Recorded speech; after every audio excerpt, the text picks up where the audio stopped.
So this idea of a fourth turning, what is it? Well, basically, it rhymes very nicely with the idea that strong men create good times create soft men, and soft men create bad times, and bad times create strong men.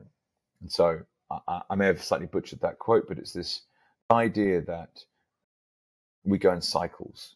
And it's kind of like the seasons, right? You've got the hotter period of the year, the colder period of the year, and then the spring and autumn in between. And it's the same with human decision making over multiple generations. Now, the question here is obviously like, what are we doing right now? Where are we in this process? Shout out to Mark Moss, who's done some great content that I've been through around technology, politics, and what was the other area he looks at? Forgive me, I've forgotten. There's a third one, but he looks at these different cycles, and he's absolutely bang on. And it kind of chimes along with the idea of a fourth turning. Anyway, what does it mean? Well, right now, according to the study I've done, we're in a phase of fourth turning. And they basically are like major upheavals. Things go wrong, things break. Often people die. Now, as brutal as that is, like, what does that actually look like in today's world? Well, we're not going to be sent off and fight in the trench, like 100 years ago. There's going to be large missiles fired if that was to happen. I'm absolutely of no doubt we're in an information war already. Like, how you get people to think is critical to winning democratic elections. It's clearly a system that's been very, very effective for some people.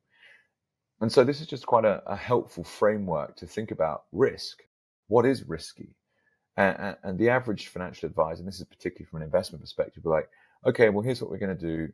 We're going to take your money and we're going to split it into a 60-40 bond and stock portfolio. Depending on how much risk you want to take, they might, flip those allocations around. You'll get some fixed income revenues generated out of that bond portfolio. You might have some decent dividend paying stocks in the stock allocation, and they'll basically fudge the numbers at year end to see if you've actually beaten inflation or not. And obviously they'll use CPI, which is a heavily doctored number, and one I personally don't pay any attention to whatsoever. Basically, it's like, what's the cost of the stuff I actually want to buy?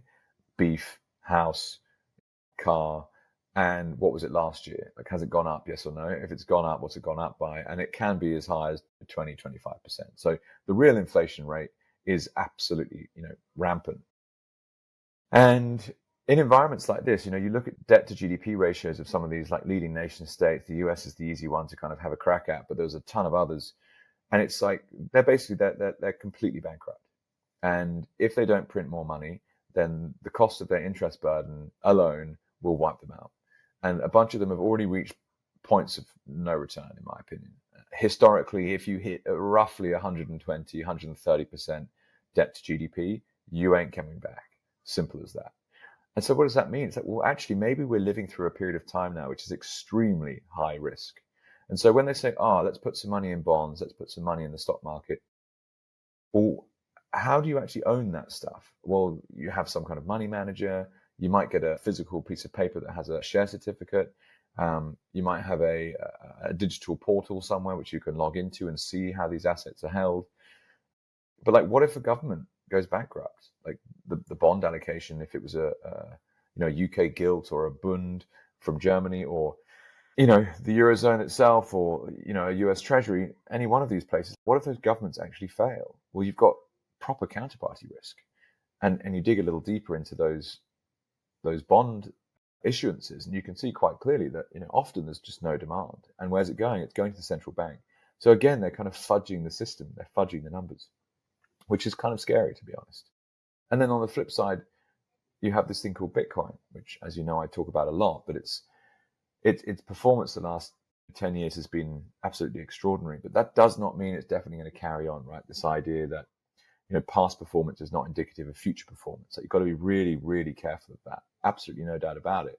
But I think you can build a very strong case that shows that the tailwinds for Bitcoin are extremely strong. But what I really love about it, when you're in this like fourth turning period, if you agree with that thesis that like right now, there's just so many people that are in positions of real power that are running it. They're running things recklessly. Like they've forgotten what it means to have a a complete meltdown of the monetary system. They've forgotten what it feels to have like an all-out world war. They've forgotten what it feels like to actually, have nothing. And I'm talking specifically about the people in positions of real power. I think it's very clear on the street. You walk around and people are struggling. Like it's like inflation is really hitting people hard. And unsurprisingly, right, when things get 30, 40, 50% more expensive in a 5-year period and you can't earn any more, like you're getting really fucking screwed. And that's kind of scary, right? You've got a whole subset of the population getting more and more frustrated, more and more underwater, higher and higher debts from households, etc. And on the flip side, you've got a bunch of reckless decision makers that have forgotten what it feels like to have a difficult day. And this all kind of combines together to just be careful, essentially. Like, why do I own what I own?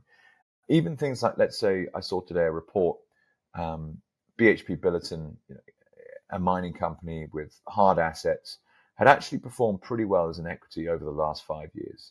And it was a comparison between some different allocations you could make to some companies and what the money supply had actually done.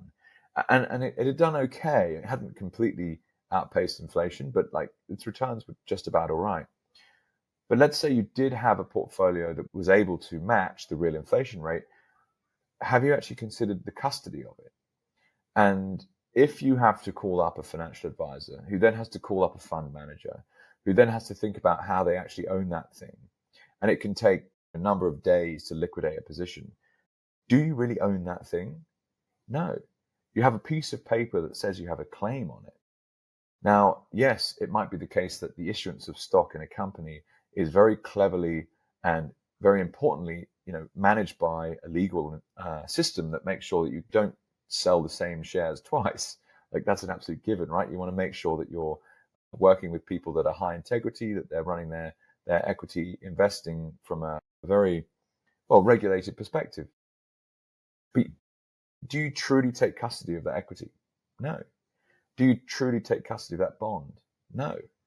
And so what I would push to you is like, well, what does that mean? So if we're in a fourth turning and things are about to get really, really, really hairy, if you don't own stuff that you think you own and there's a big panic, well, what happens if you can't get it? That's a seriously big deal. And that's why Bitcoin is such an important thing to own, in particular, self-custody, right?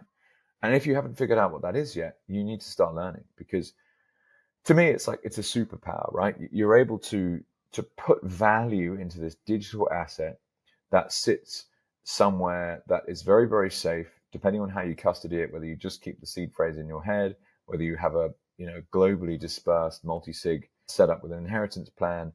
There's a number of different ways of doing it, right? You can roll your own seed phrase. You can have different types of hardware wallet help you out. You can involve different family members. There's tons of different ways of doing it. But you actually have ownership of that Bitcoin if you do it correctly.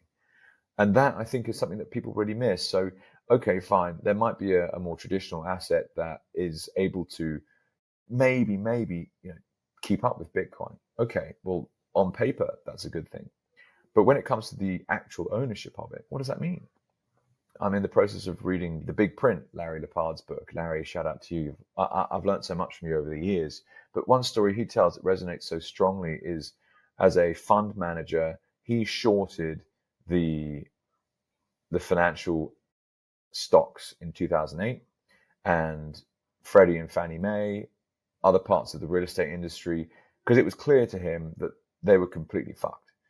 And they all colluded. They said it's actually not possible for anyone to short our stock. The government came out and said it's illegal.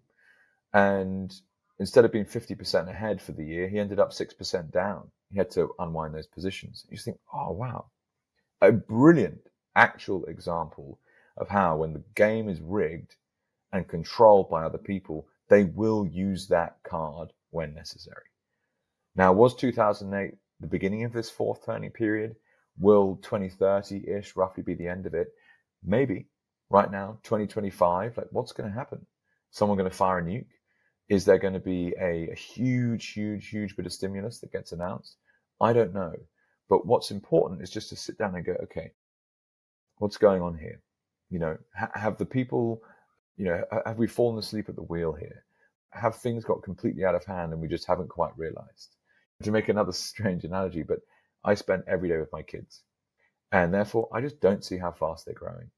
But when family members of mine see them after 6 months, they're like, whoa, they've changed so much. And that could be our economic situation right now. We spend every day in it. And therefore, the gradual creep, the cracks that start to appear, they're just not as obvious. And so that's why I like to own Bitcoin in self-custody, because I actually own it. And I'm fully aware that the saeculum may well be coming to a very, very kind of frosty end. So I'll leave you with that. Basically, get out, go and read The Fourth Turning, and also have a look at a book called The Sovereign Individual. And the two of them together are critical pieces to understanding why, well, in a sense, there's inevitability about the emergence of a free market money that was applicable for the digital realm. And in particular, The Sovereign Individual is just an extraordinary book that gives you, like, it was so on point, and it was written a long time before Bitcoin was even created.